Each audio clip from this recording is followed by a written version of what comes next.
안녕하십니까. 반갑습니다. 여기 갑자기 인터넷 사정이 이상하게 문제가 생긴 것 같아서 이게 연결이 늦어졌습니다.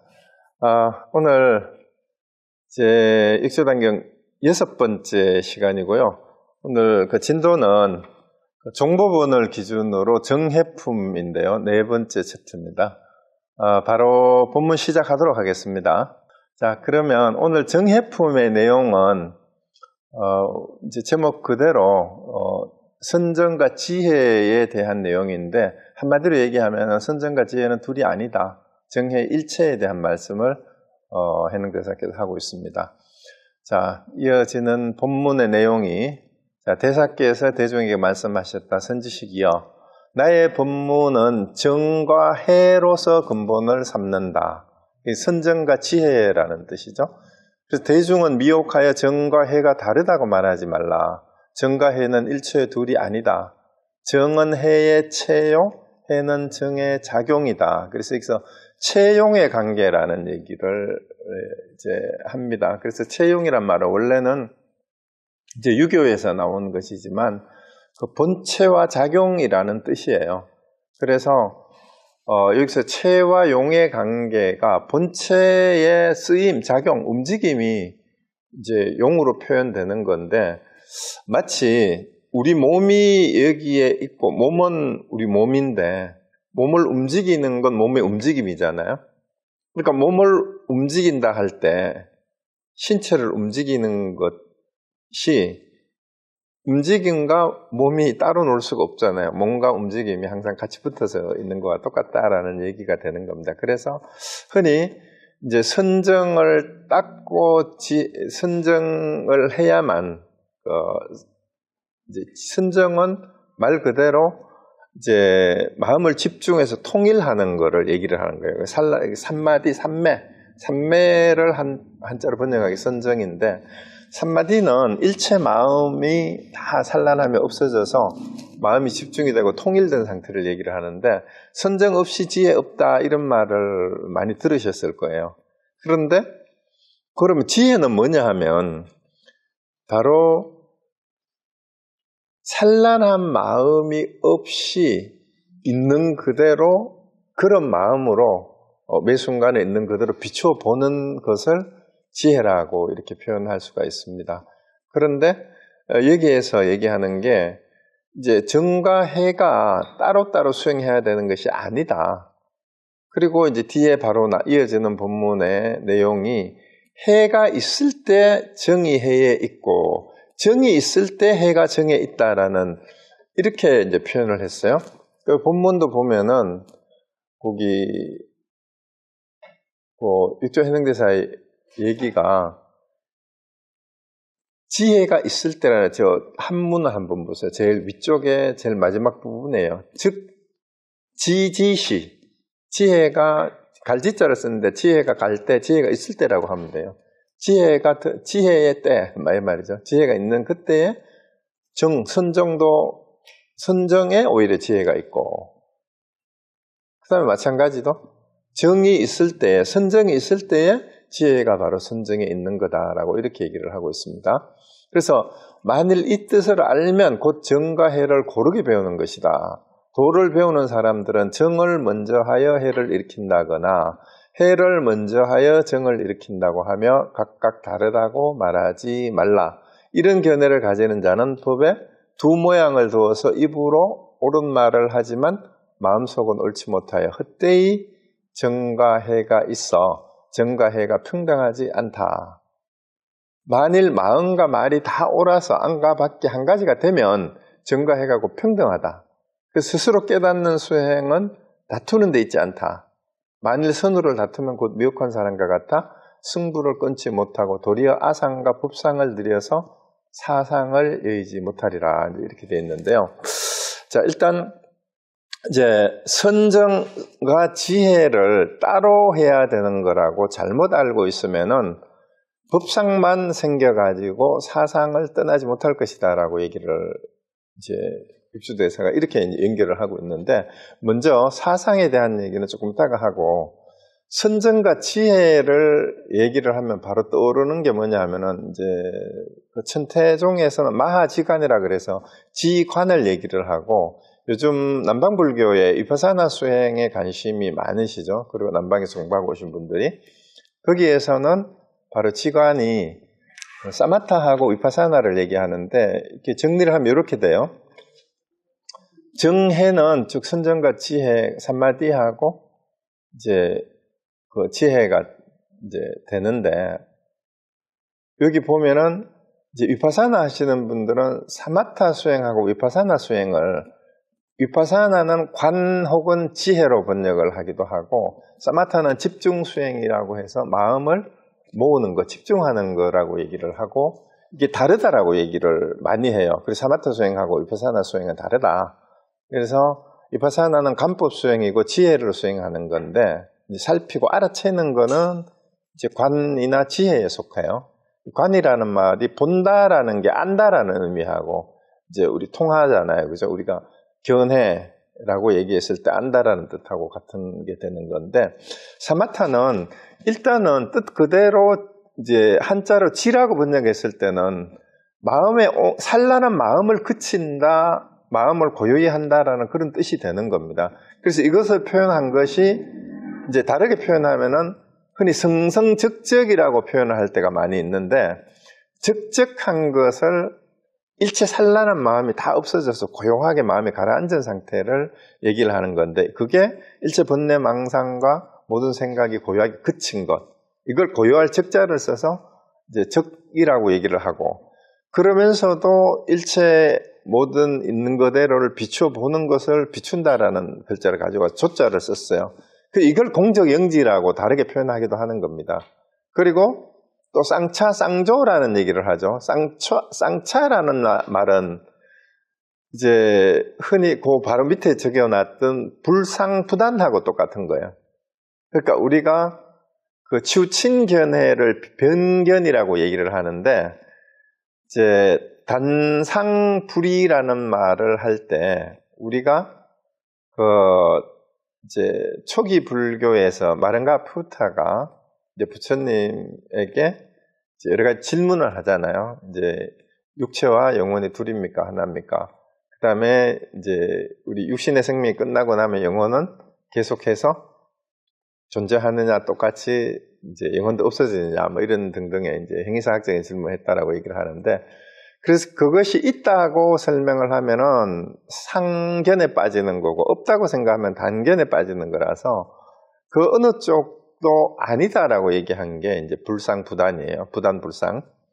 그리고 단상이, 단견과 상견이 결국은 항상함과 끊어짐이 둘이 아니다라고 얘기하는 게 뭐냐면, 우리 이제 비추어보는 깨달은 지혜에서 봤을 때는 끊어짐과 항상함이라는 것도 사실은 상대적인 것일 뿐이에요.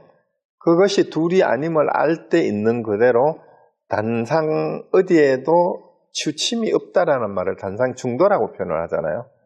그렇게 표현을 하는 거고, 그래서 그렇게 보는 우리의 그 의식의 성성한 상태, 그 깨어있음을 성성이라고 표현을 했죠.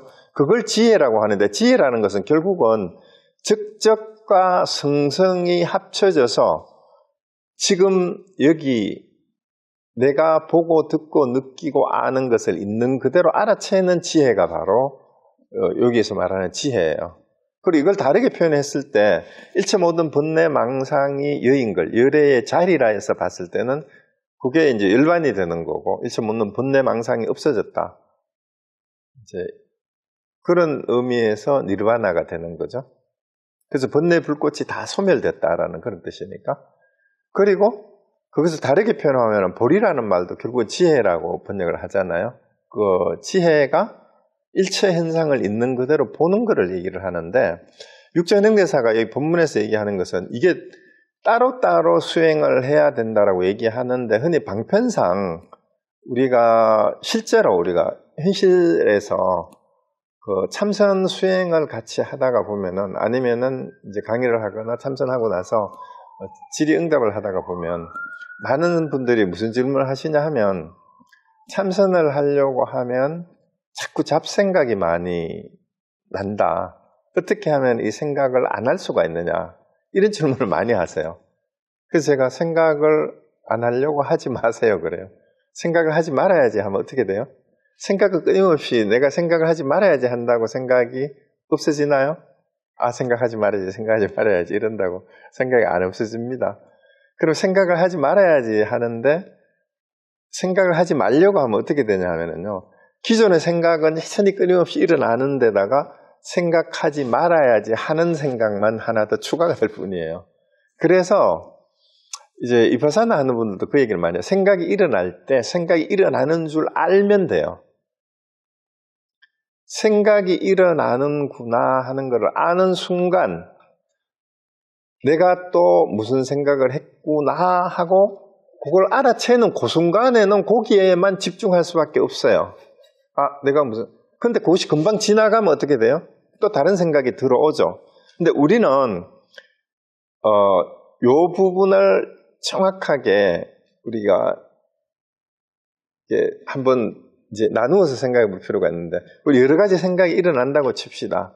근데 생각이 많은 사람이 이 생각 저 생각이 왔다 갔다 하는데 한 가지 생각만 몰두하는 사람이 있고 막 이 생각 저 생각이 왔다 갔다 하는 사람이 있는데 그게 사실은 똑같은 거예요.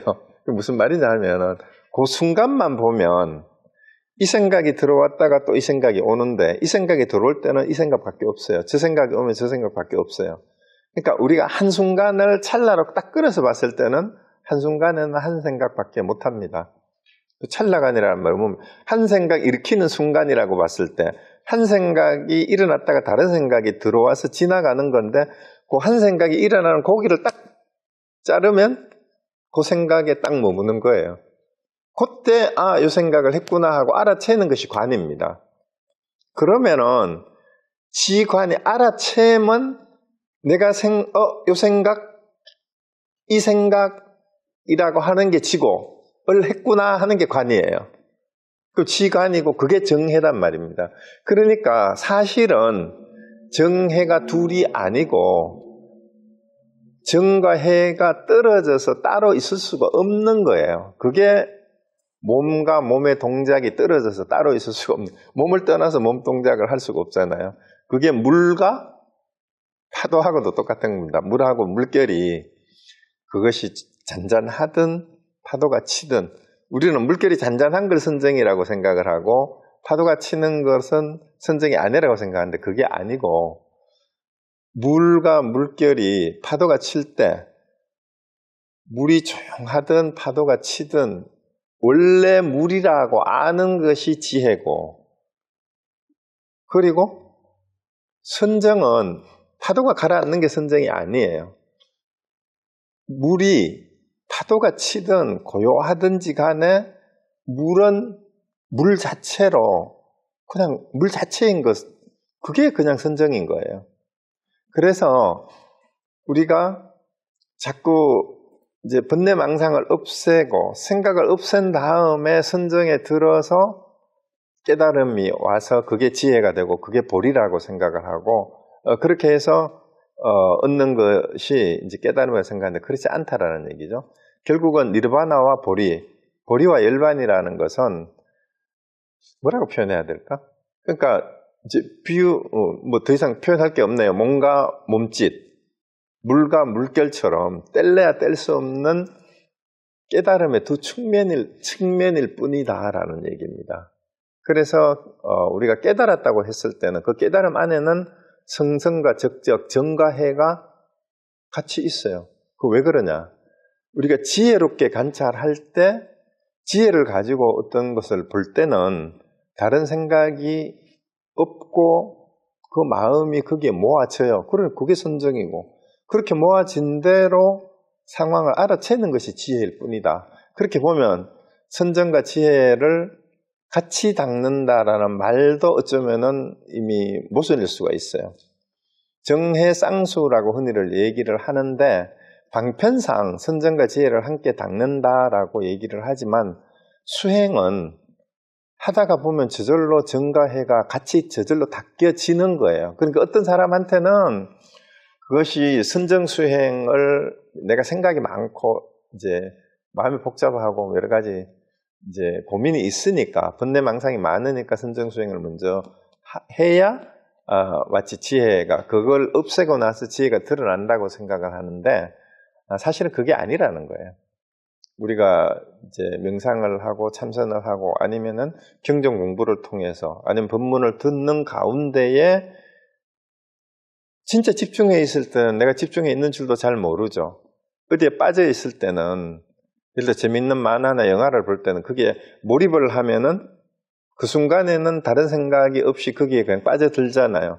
그런데 이 몰입이 선정과 유사한데 거기에 지혜가 없이 어디에 빠져들었을 때는 흔히가 우리가 독서산매경이다 아니면 게임에 빠져있다 영화에 빠져있다거나 이럴 때는 그 대상에 내가 정신을 뺏겨가지고 거기에 집중을 하고 있는 상태니까 산마디하고 아주 유사한 상태이긴 하지만 그 상황을 알아채는 것이 빠져있을 때는 이건 선정은 아니에요. 그거는.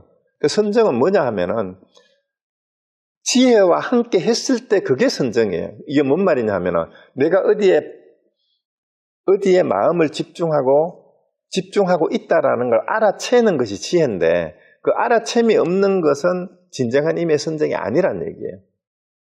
그건 정신을 뺏긴 거지. 어디에 집중하고 있는 것일 뿐이지. 그런데 집중이 선정에 들어가는 것과 형상으로 봤을 때는 아주 유사한 그런 이제 형태로 우리가 보일 뿐이에요. 집중한다라는 것이. 마음이 집중이 됐을 때. 근데 집중이 됐을 때 사실 알아차림도 일어나는 겁니다. 그래서 선정 없이 지혜가 없다라는 말은 그런 의미에서 하는 얘기예요. 어디 한 군데에 집중하지 않고 그걸 제대로 파악할 수가 없죠. 우리가 세상의 일을 할 때도 마찬가지입니다. 세상에 어떤 물건이나 어떤 문제에 부딪혔을 때 이제 비즈니스나 직장에서 하는 일을 할 때도 마찬가지죠. 그 일에 집중을 했을 때 그 일에 대한 상황 파악을 정확하게 할 수 있는 거하고 똑같은 거예요. 그런데 그게 집중하지 않고 정신이 딴 데가 있으면서 제대로 그 일 처리를 할 수가 없는 거하고 마찬가지죠. 그래서 선정과 지혜는 저절로 같이 따라가게 되니까 이걸 어느 걸 먼저 해야 되느냐 이걸 고민할 필요도 물어볼 필요도 사실은 없어요. 그래서 이제 육조현행대사가 말씀하시는 게 바로 그 얘기입니다. 그래서 본문에 다시 보면 선정, 해가 있을 때 정이 있고 정이 있을 때 해가 있다. 이걸 알면은 정해를 그냥 고르게 배우는 거다. 그러니까 여러분들 중에 지난주에도 오신 분이 그래서 자기는 참선하려고 앉으면 너무 잡생각이 많이 들어서 참선이 잘 안 된대요. 그래서 걱정하지 마세요. 생각이 일어나면 일어나는 대로 무슨 생각을 했구나 하는 것을 일단 알아채는 연습을 먼저 해보시라고. 그래서 알아채는 그 순간에는 거기에 집중이 되는 거예요. 그래서 그것이 이제 점점점 연습이 되다가 보면 이제 알아채는 순간 거기에 집중이 된 거잖아요.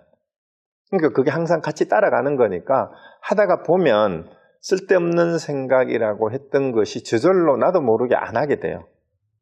그래서 그 본문에 있는 것은 도를 배우는 사람들은 그러니까 공부하는 사람들은 정을 먼저 해서 해를 일으킨다거나 해를 먼저 해서 정을 일으킨다거나 하지 말아라.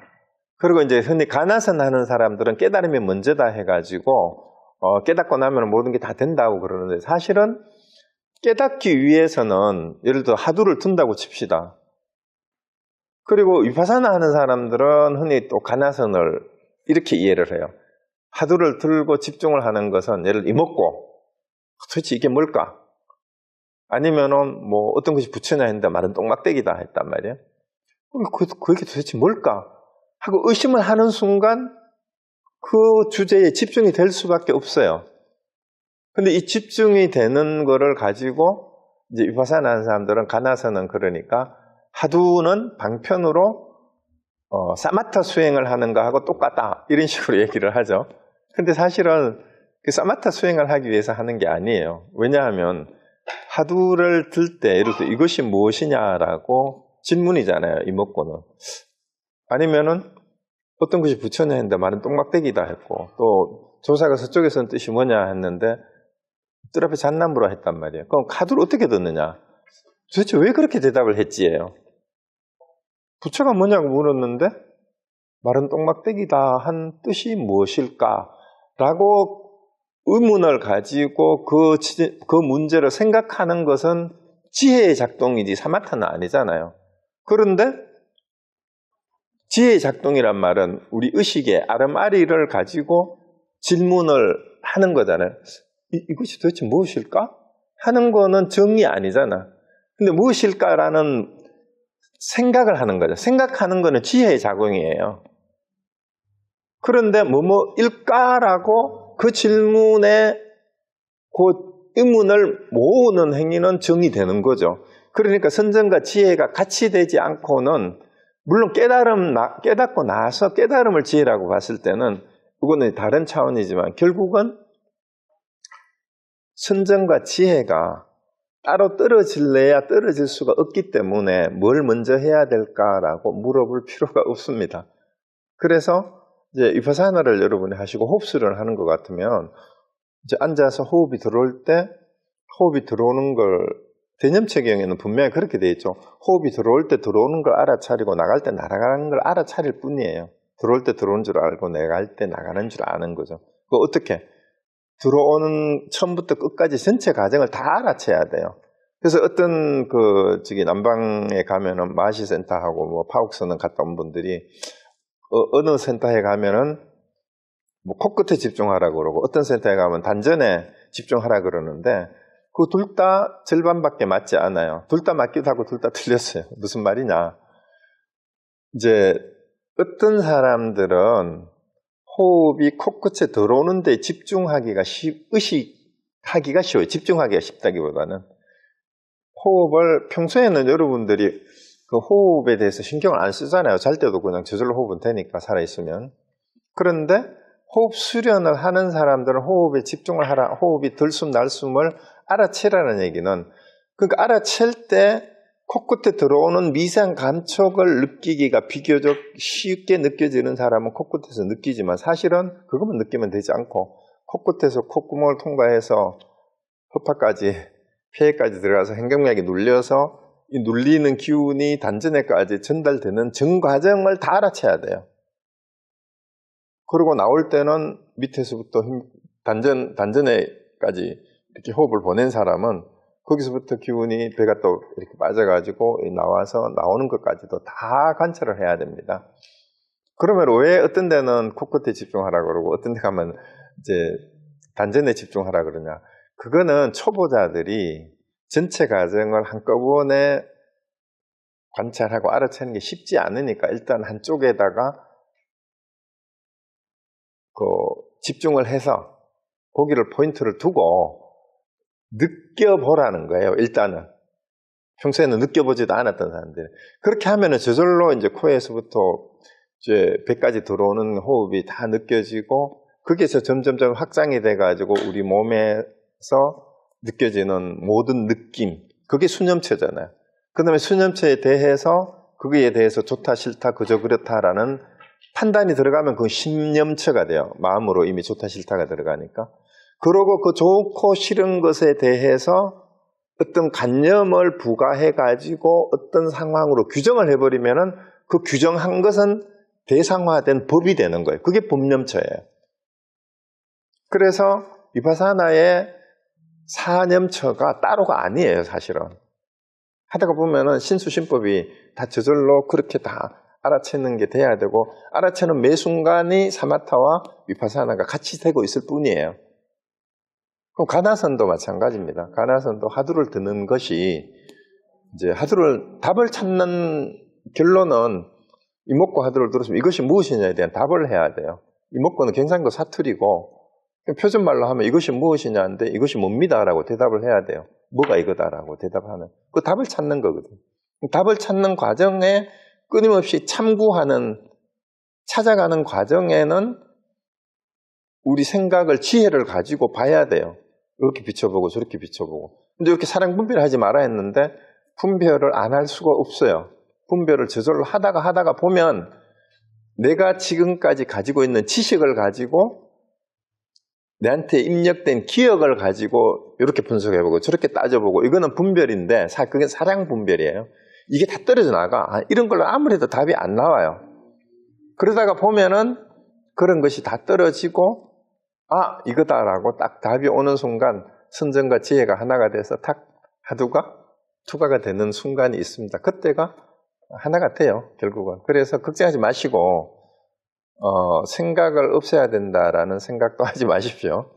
자, 제가 다시 한번 말씀드리면 생각을 없애야 된다는 그 생각이 또 새로운 번뇌가, 새로운 생각이 하나 더 추가된 거예요.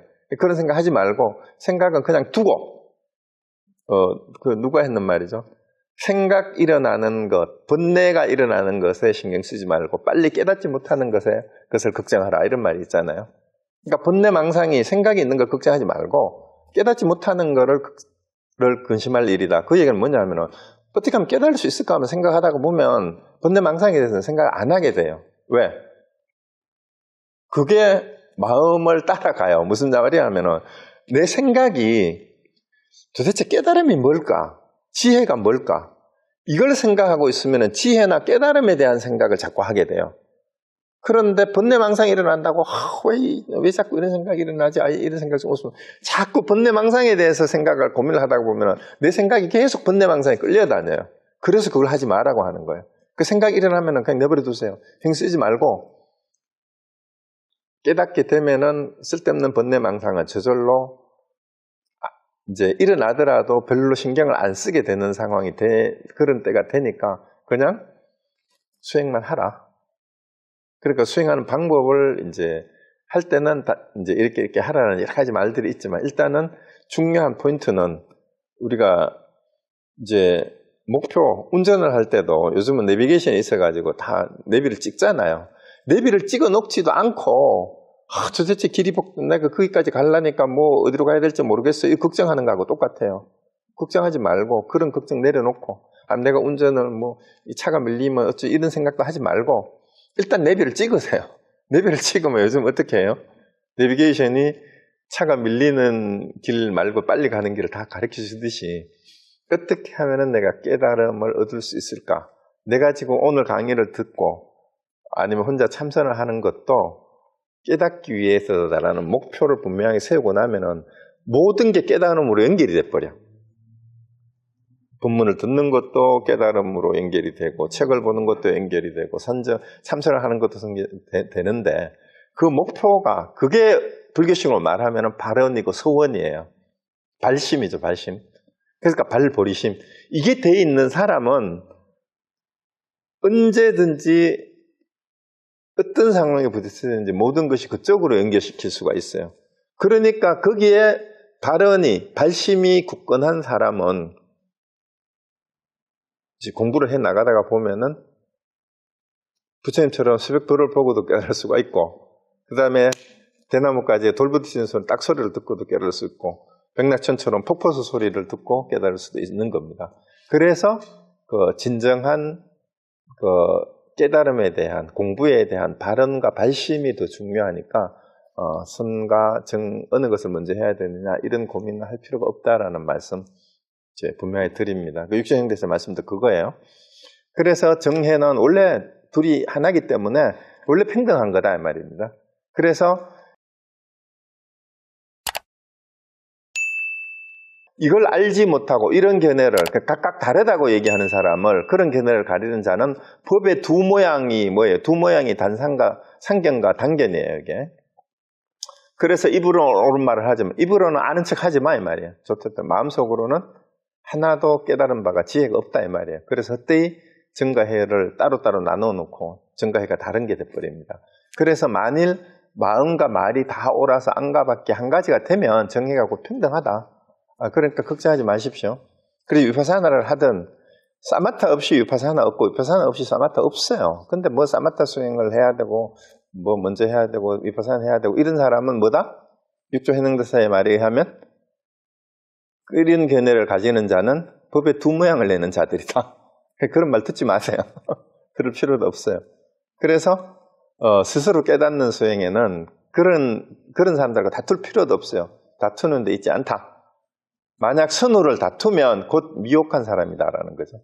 그 승부를 끊지 못하고 그러니까 승부를 끊지 못하란 말이 뭔 말? 이게 맞을까? 저게 맞을까? 하고 늘 다투기만 하고 실제로 그런 사람들 엄청 많아요. 지금 유튜브에나 뭐 페이스북에나 뭐 여러 가지 이제 SNS를 통해 가지고 자기 나름대로 공부한다면서 자기 견해를 막 올리면서 자기 견해하고 다른 사람을 막 비판하고 공격한 사람들이 있어요. 그러니까 스님들 중에도 그런 분들이 있어요. 남방에 갔다 와가지고 뭐 심지어는 어떤 스님은 반야신경이 완전히 그거는 사이비라고 이렇게 얘기하는 그 승복을 입고 그런 얘기를 하는 사람이 있더라고요. 이런 사람이 바로 다투는 거예요. 승부를 끊지 못하는 사람이.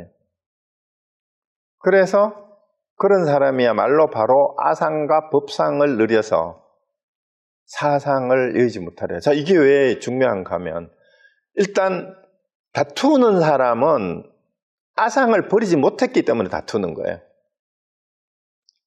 그러면은 또 아상만 있는 게 아니라 법상에 대해서 자기 견해가 있기 때문에 다투는 거예요.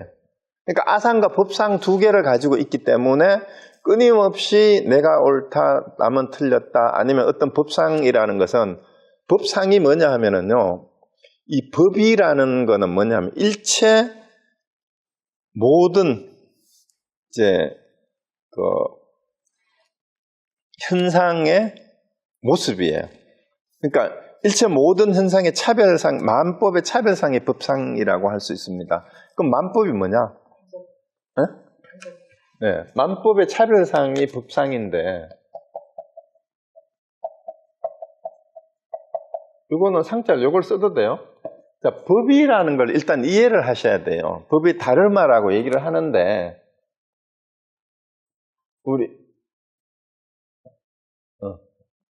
그러니까 우리 불교인들은 법 그러면은 일단 제일 먼저 떠오르는 뜻이 뭐예요? 법.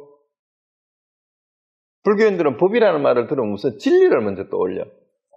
뭐 때문에 진리라는 말을 떠올리냐면 부처님의 가르침하고 연결이 되니까. 그 법문을 듣는다라는 것도 그거잖아요. 근데 자, 여기에서 부처님의 가르침도 결국 말이나 글로서 표현된 개념이에요. 개념. 진리라고 하는 것도 그래요. 그래서 진리조차도 상이에요. 자, 이런 얘기를 하면은 지난주 달마대사하고 양무제의 대화를 떠올리시면 돼요. 어떤 것이 성스러운 진리의 첫 번째 뜻입니까? 라고 물었을 때 확연무성이라고 달마대사가 그랬다라는 거 여러분 다 아시잖아요. 그 말이에요. 법이다 진리다 하는 것도 일단은 개념이에요. 우리 언어로 표현된 또 문자화된 개념이잖아요. 근데 이 진리라는 말을 듣고 진리라는 말을 낱말을 개념을 가지고 뭐뭐를 진리라고 한다라고 개념 규정을 하잖아요. 개념 규정. 낱말이니까 글자니까 뜻이니까 이 뜻이 뭐뭐다라고 개념 규정을 하면 개념 규정을 영어로 뭐라 그래요? definition이라 하죠. definition. 그리고 이거 동사형이 define이잖아요. define은 개념을 정의한다라는 뜻도 있지만 제한한다라는 뜻도 있잖아요. 그러니까 제한이라는 말이 뭐냐 하면은 개념 정의를 해버리면은 그 뜻이 한정이 된다라는 뜻이 한정이 define 된다 이 말이에요. 디파인이 된다라는 얘기는 한정이 된다라는 얘기가 하나의 틀에 갇힌다라는 뜻하고 똑같은 거예요. 뭐뭐다라고 개념을 규정하는 순간 따옴표 안에 들어와 버려요, 이게. 그러면은 이게 상이 돼버려요. 그게 법상이에요. 그러니까 부처님의 모든 가르침, 모든 용어가 다 똑같아요. 사생전이 팔정도니 37 조도품문이 일단 부처님이 말씀하신 내용이라 하더라도 뭐뭐다라고 개념 규정을 하면 그것도 법상입니다. 그런데 이 법상이 실제 한다, 이것을 실체시하는 것을 법상이라고 그래요. 그런데 부처님의 법문조차도 방편일 뿐이에요. 사성제, 팔정도, 37조도품도 뭘 위한 방편이에요? 진짜 깨닫기 위한. 그럼 깨달으면 뭐예요? 깨달음도 방편이에요. 깨닫는 게 뭐냐라는. 그래서 깨달음은 깨달음이라고 하면은 깨달음이 아니다. 이런 말도 안 되는 말 같은 걸 자꾸 하는 이유가 법상에 갇히지 마라라고 그런 얘기를 하는 거는데 왜 그 말을 왜 하냐? 인간이 의사소통을 해야 되니까 그렇게라도 말을 해서 법을 전하기는 전해야 되는데 법이라는 걸 법이라 하는 순간 법상에 갇혀버리니까 말을 들었으면은 그거는 버려라. 우리 흔히 하는 말로 손가락으로 달을 가리키면 모든 법은 뭐예요? 손가락이에요, 손가락. 진짜 봐야 되는 걸, 그걸 통해서 달을 봐야 되는 거. 물론 달도 법이야. 또 달이 뭐냐 하면은. 그래서 그것을 벗어나라고 인간이 가진 언어와 사고의 한계를 넘어가기 위해서 말 없는 말, 길 없는 길 이런 말을 어쩔 수 없이 하는 거예요. 그래서 법상은 뭐예요? 아상은 더 설명 안 해도 돼요. 내가 있다라는 나라는 것이 별도로 따로 존재한다라는 아토만이라는 것이 따로 존재한다라는 생각이 아상이잖아요. 그래서 아상과 법상이 있으면은 사상을 예의지 못한다고. 이게 왜 중요하냐? 사상을 떠나지 못하면 왜 안 되느냐? 일단 금강경의 사상이에요. 금강경에 나오는 사상이 뭐냐면 금강경에서는 사상을 가진 자는 사상을 가지면은 대승보살이 될 수 없다. 대승보살이 아니다. 이런 얘기가 자꾸 나와요. 이게 그럼 대승보살이 뭐길래 사상을 가지면 대승보살이 아니냐? 그럼 대승이 뭐예요? 소승은 뭐고? 소승불교가 뭐 초기불교, 남방불교고 그런 뜻이 아니에요. 소승은 이제 우리가 여기 아상과 법상을 가지고 얘기하면은 아공, 법공을 알지 못하고, 그러니까 나도 실체가 없고 법도 실체가 없다라는 걸 알지 못하고 아상에 떨어지거나 아니면 나는 없다라는 거, 무아는 알았지만 법을 실체시하는 거. 그래서 아공법유라고 얘기를 해요. 그 수준에까지밖에 못 미친 상태를 소승이라고 얘기하는 거예요. 그 수준을. 그러니까 부처님의 가르침조차도 실체시하면 안 된다. 왜냐하면 실체시하는 순간 그게 뭐가 돼버려요? 아까 얘기했죠. 데피니션을 하면은 이게 더 나아가서 신념이 돼버리면은 이게 뭐가 됩니까? 모든 종교는 이게 발전하면, 교리적으로 발전하면은 교리는 독트린이 돼요. 독트린이 더 발전하게 되면 도그마가 돼요. 요즘 말로 하면은. 도그마가 법상이에요. 그러니까 어떤 교리에 대해서 이것만이 절대적인 진리다, 오직 이것만이 옳다라고 어떤 것을 하나 규정을 해버렸을 때 독트린이 도그마가 되는 겁니다. 그걸 떨쳐버리지 못한 상태를 소승이라고 하는 거예요. 그래서 대승불교가 등장하면서 왜 반야 사상이 이제 초기 불교를 소승이라고, 초기 불교가 아닙니다. 초기 불교가 아니라 당시의 부파 불교의 특히 설일체 유부죠. 이제 결정적인 게 그 부파 이름도 그렇잖아요. 일체 모든 것이 있다. 일체법이 있다라고 주장을 하는 게 설일체 유부예요. 일체가 있다라는 부파잖아요. 근데 그때 당시에 인도의 설일체 유부가 가장 위세를 떨치는 최대 종단이었단 말이에요. 요즘으로 치면. 그래서 이거는 부처님의 초기 불교하고의 가르침하고 무아나 재행무상이나 재본무아의 뜻에 어긋난다. 그걸 지적한 것이 반야사상이에요. 그래서 그거는 소승이다. 그래서 대승이라는 의미는 아공, 법공일 뿐만 아니라 나중에 공마저도 공해야 된다라는 말 하나 더 붙였잖아요. 그러니까 공이다 하는데도 공을 또 실체시하는 사람들이 생겨요. 공이다 하니까. 그래서 그것마저 넘으신 사람들이 대승이고, 그러니까 보살은 또 그럼 뭐예요? 보살, 대승보살. 사상을 이해하지 않으면 보살은 뭐 하는 게 보살이에요? 대승불교에 와서 보살이 개념화돼, 실체화라고 보살이 일종의 이제 중생구제의 주역으로 떠오르는데, 보살은 우리가 알고 있는 말 그대로 자기의 깨달음, 열반을 제쳐두고라도 중생 구제를 우선시하는 수행자라는 뜻이잖아요. 그렇다면 보살의 의미는 뭐냐 하면은, 왜 그러면 보살이 대승불교에 와서는 이제 대승보살이 같이 붙여 있느냐. 아상이 없으면 중생과 부처, 수행자와 성속의 구분이 없어요. 근데 부파불교의 수행자들은 성속의 구분이 있었잖아. 그리고 수행자들이 아라한이 되는 걸 목표로 하고 제가와 그 수행자들에 대한 이제 엄격한 분리가 있었다면, 지금도 남방불교에 가보면은 제가 신도들하고 스님들하고는 같이 밥도 안 먹잖아. 그런 것들이 부처님의 원래 가르침에 어긋난다. 제가 수행자든 아니든 모든 사람이 불성을 가지고 있고 부처가 될 수 있다. 깨달으면은 된다. 그것을 알려주고 그 안에서 모든 중생 안으로 들어가서 그 보살이 우리 그 설하지만은 보살들이 간센보살이든 문수보살이든 거지 모양으로도 나타나고 아낙네 모양으로도 나타나고 뭐 변신을 하잖아요. 이 변신을 해서 나타나는 게 아니고 참 노인이 되기도 하고 거지도 되기도 하고 아낙네도 되기도 하는 게 아니라 우리 삶 속에서 부딪히는 아낙네든 노인이든 거지든 농부든 모든 사람이 다 부처와 다를 바 없는 사람이다라는 것을 보살이라는 이름으로 보여주는 것일 뿐이에요. 그러니까 여기 뭐예요? 절대 평등한 마음을 가진 사람이 대승보살이에요. 내가 앞서서 중생을 구제하는 사람이 아니고 우리 중생들의 모습으로가 아니라 우리 중생들이 원래 보살이다, 원래 부처다라는 생각을 가진 사람이니까 그런 사람이 아상이 있을 수가 있어요? 법상이 있을 수가 있어요? 없죠. 그래서 사상을 가진 사람은 대승보살이 아니다라고 얘기하는 이유가 왜 중요하냐, 금강경에서. 그리고 왜 대승불교냐. 우리 모든 사람이 불성을 가지고 있고 모두 다 부처다.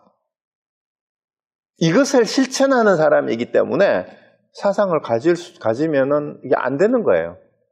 왜? 그러면은 진정한 의미의 불법을 수행하는 수행자가 아니기 때문에 그래요.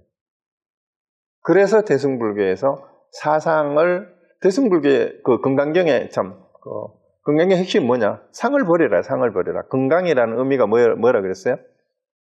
벼락이나 번개라는 뜻이라 그랬잖아요. 그리고 이제 깨부신다라는 뜻이에요. 금강경의 그 원래 뜻이. 그래서 일체 모든 상을 깨트린다라는 의미가 금강의 의미거든요. 그러니까 금강경에서 사상을 깨트려라는 게 금강경의 핵심 주제예요. 그럼 그걸 했을 때 이제 금강경에서는 사상을 깨트리는 이 수행이야말로 일체 모든 중생과 부처가 하나가 되는 길이다. 그러니까 이거는 삼천대천세계를 칠보로 장식하는 것보다도 이것이 더 공덕이 있다. 이렇게 금강경에서 표현을 하잖아요. 그래서 사상을 없애야 되는 이유가 이제 그건데, 그러면은 사상이 뭐냐라는 것을 이제 우리 한문경전 고라마 집바가 번역한 한문경전을 주로 이제 한국에서 많이 보기 때문에 우리 금강경을 그것만 보고 한문식으로 사상을 해설한 책들은 굉장히 조금 설명이 오류가 많아요. 부족한 게 많아요. 그래서 제가 금강경 강의를 할 때 이거 정리했던 건데요. 혹시 안 보신 분들은 유튜브에 제가 강의한 금강경이 있습니다. 그 금강경 강의에 상세하게 했으니까 그 부분을 참고하시고 오늘은 간단하게 좀 한 번 더 설명을 드리면 금강경의 사상에서 말하는 아상, 인상, 중생상, 수자상은 뭐냐 하면 아트만이 아상이 아트만 산즈나야, 아트만 쌌냐, 그 다음에 사트바 쌌냐, 그 다음 지바 쌌냐, 부드갈라 쌌냐인데 아트만이 아상이고요. 사트바가 중생상, 사트마 쌌냐가 붙어야 돼요. 지바는 우리가 그 자인화교에서 말하는 그 영혼이라든가 목숨인데 이게 뭐냐, 영혼으로도 흔히 번역을 하는데요.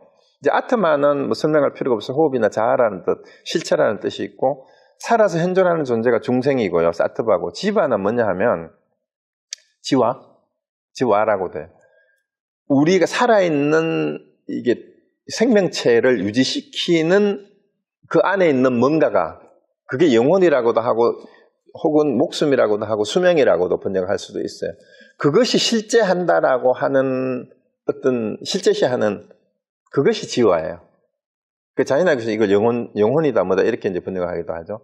근데 인상으로 번역한 게 뿌드갈라예요. 뿌드갈라가 이제 뭐냐면은 윤회의 주체가 뿌드갈라인데 이거는 어디서 나온 개념이냐 하면은 설일체 유부하고 독자부하고 이제 또 경양부 이런 쪽에서 생사윤회를 설명하는 과정에서 새롭게 도입한 개념이에요. 이게 왜 설일체유부나 독자부가 그 부파불교 가운데에 이제 특히 그 대승불교 그 반야사상가들에게 비판을 받았냐 하면 이 사람들이 윤회의 주체를 자꾸 설정을 하려고 했는데 이 시도 자체가 뭐냐 하면은 초기 불교의 무아, 재본 무아를 제대로 이해를 못한 거야. 그러니까 우리가 흔히 질문하는데 우리 불자들 중에도 그런 질문을 많이 해요. 무아인데 누가 윤회를 하나요? 내가 무아라면 누가 윤회를 하나요? 우리가 이런 주제로 우리가 그 야단법석이라는 세미나를 하기도 했었는데 여러분들은 윤회를 믿으시나요? 윤회 믿으세요? 부처님이 윤회를 믿으라 했습니까?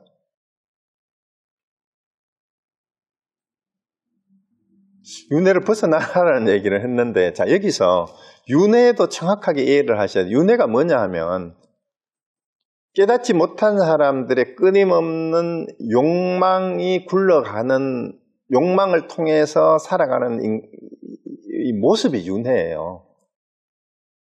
우리가 일체유심조라는 말을 가지고 생각하면 깨닫든 깨닫지 못하든 자지 생각대로 세상을 규정하면서 살아가는데 마음을 쓰는 것이 남을 죽이려고 하고 못된 짓을 하면은 그게 바로 지옥이에요. 남을 미워하고 죽이려고 하는. 그럼 최근에 어떤 사람들이 지옥에 갈 놈인가? 생각해 보면 돼요. 남을 죽이려고 하는 놈이 그 지옥에 사는 놈이에요. 그 놈이. 왜? 벌써 남을 미워하는 마음이 자기 안에 있으니까 그 분노가 없어질 수가 없잖아. 그게 자기가 스스로 지옥에 사는 거예요. 그게 지옥 중생이고. 그 다음에 동물은 뭐예요? 이성적인 자기 성찰이나 자기 반성력이 없잖아. 예를 들어서 개가 낮에 지나가던 사람을 물어놓고는 저녁에 집에 가가지고 오늘 걔 좀 참을 걸 괜히 물었다 이렇게 반성하는 놈이 있어요? 감성하는 개가 있어요? 그러니까 성찰이 없는 본능에 따라서 행동하는 게 그게 짐승이에요. 그게 동물이에요. 그게 축생이에요. 그럼 우리 인간이 그럴 때가 있잖아요. 본능적 충동에 의해서 일을 저지르는 거. 그게 성적인 문제든 정치적인 권력을 행사하는 거든 경제적인 그걸 쓰든 충동적으로 충동구매라는 말을 쓰잖아. 그 순간에 자기 욕망에 이끌려가지고 행동하는 게 그게 짐승이에요. 그 순간이. 먹는 거를 탐내는 것도 마찬가지고. 그런데 먹는 걸 탐내는 거는 따로 또 분류를 해놨잖아. 그거를 뭐라 그래요? 악이라 그러잖아. 악이. 이게 굶주린 귀신이 다른 게 아니고 식탐이 많아가지고 남 먹을 거 뺏어먹고 자기밖에 못 다른 사람 배고픈데 지 혼자만 배불리 쳐먹는 놈. 그게 악이란 말이야. 다른 거 아니에요. 그러면 우리가 지옥 중생, 짐승, 악이 주변에 아니면 본인이 그럴 적이 있어요, 없어요? 그게 윤회예요. 그 다음에 아수라는 뭐예요? 아수라는 끊임없이 지 잘났다고 싸우는 거, 자기 주장 계속하는 거. 저도 지금 제 주장을 강하게 하고 있잖아요. 이게 지금 아수라예요.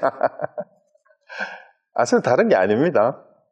어떻게든 자기 주장을 관철시키려고 하고 자기가 잘났다고 승부욕이 많은 사람이 아수라입니다.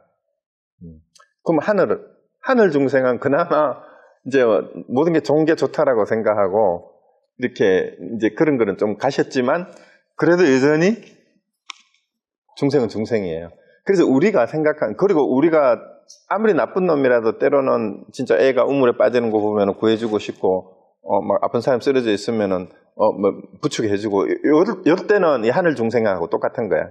누구나 그런 마음 다 있어요. 그럼 우리가 윤회를 하는 건 뭐예요? 그런 상황에서 끊임없이 우리 삶을 엮어가는 게 윤회하는 모습인데, 그러면 생사윤회를 벗어났다라는 말이 뭔 말이에요? 그런 삶을 더 이상 살지 않는 것을 윤회를 벗어났다고 얘기하는 거지 생사를 벗어난 거 아니에요. 그럼 생사윤회는 뭐냐? 생사윤회는 본래 없다. 생사윤회가 우리 마음의 탐진치의 작용일 뿐이었다라는 것을 알 뿐, 생사윤회는 본래 없다는 걸 아는 거지 생사윤회를 벗어나는 게 아니에요. 그래서 그걸 아는 것을 해탈이라고 하는 거예요. 그래서 이제 요건데 뭐 얘기가 좀 길어졌는데요. 사상을 구라마집바는 아상, 인상, 중생, 수자상 이렇게 번역을 했는데요. 현장은 요 상자에다가 신방 밑에 만심자를 붙였는데 이게 뜻으로는 맞아요. 그리고 인상은 뿌드갈라를 그냥 현장이 도대체가 이거를 한자로 번역하는 글자를 못 찾았어요. 고민을 하다가. 내가 그래서 보니까 소리 나는 대로 그냥 적어버렸어요. 그리고 중생은 유정이라는 말이랑 뭐 같은 게 수자, 명자는 그 비슷한 말이니까 비슷하게 됐죠.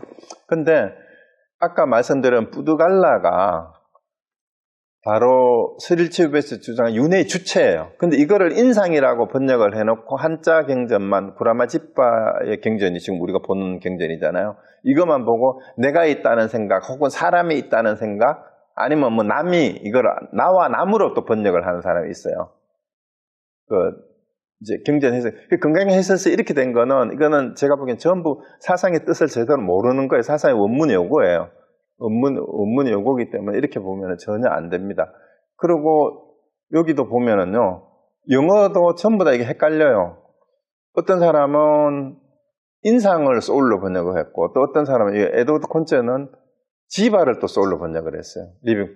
근데 이게 다 다릅니다. 근데 내가 보기엔 레드 파인이 더 정확한 것 같아.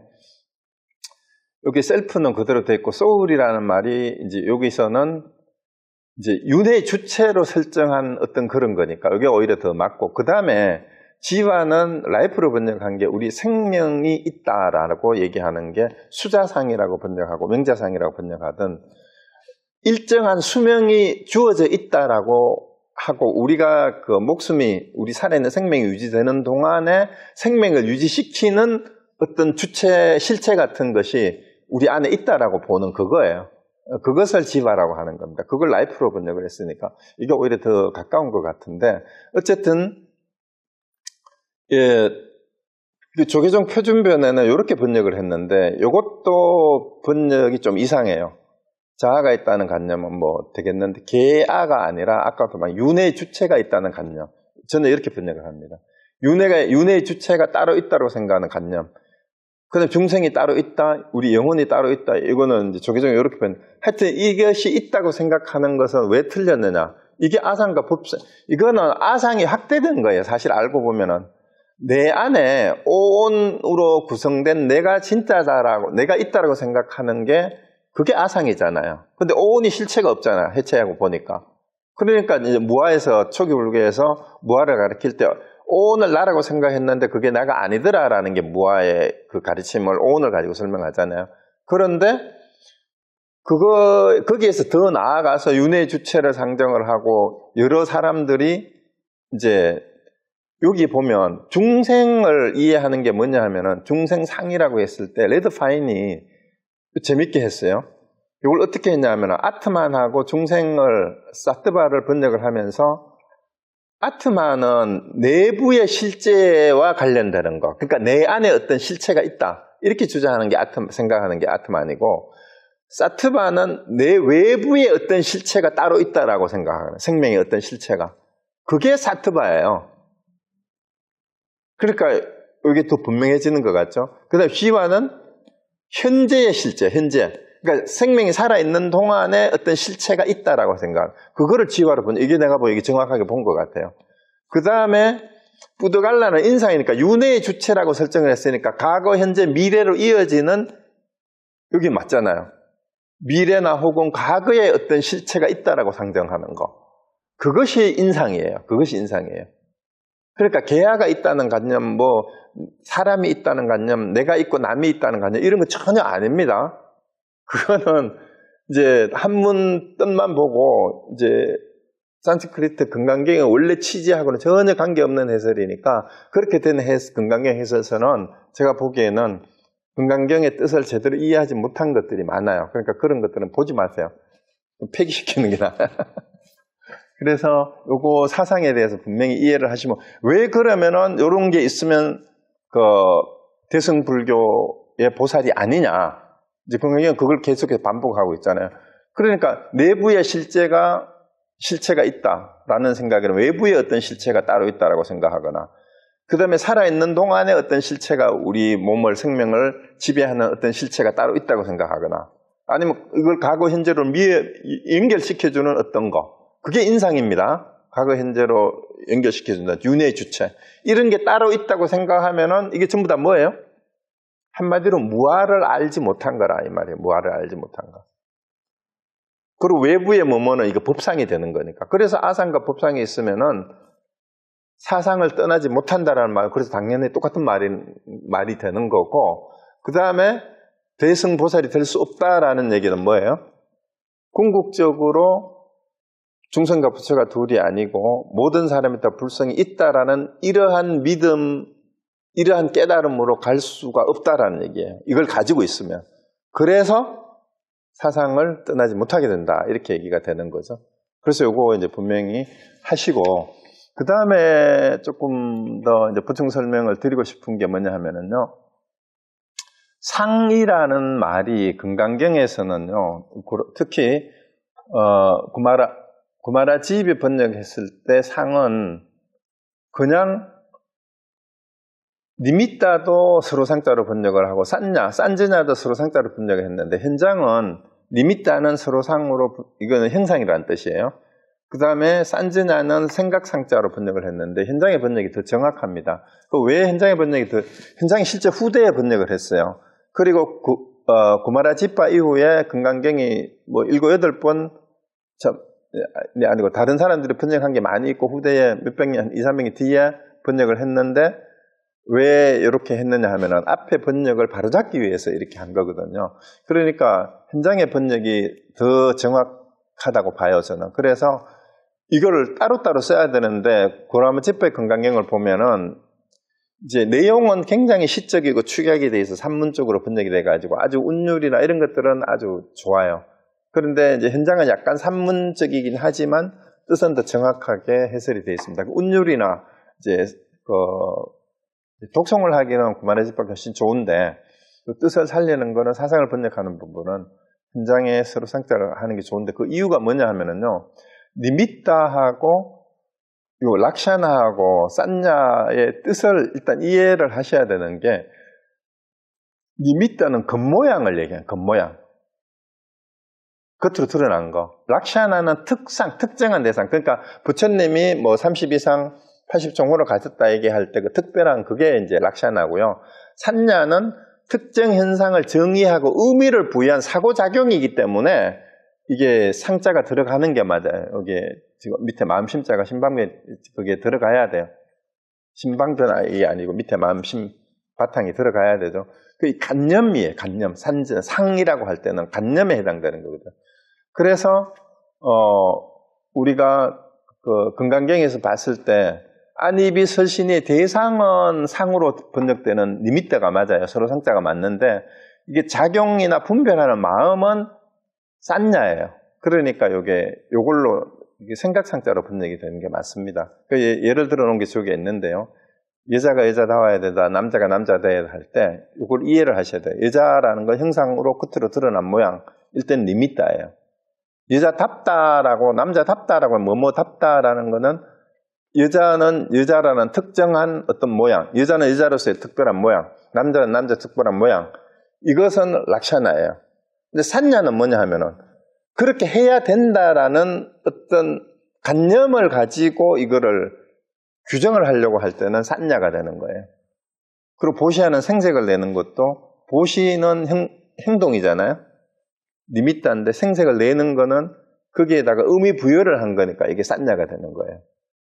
그래서 이런 것들도 이해를 하시고 나면 금강경을 보실 때에도 이게 이제 원문을, 사실은 산스크리트 원문을 가지고 대조를 해서 봤을 때 정확하게 그 뜻을 이해할 수가 있고, 우리가 왜 저 사람은 상이 많아라고 했을 때 상이 이게 서로 상자만 쓰면 이 세 가지 뜻을 문맥에 따라서 어떤 걸 얘기하는 건지를 이해를 하기가 좀 힘들어져요. 그 문맥에 따라서 이해를 해야 되는데 이걸 부분해서 쓰는 게 저는 더 좋다고 생각을 합니다.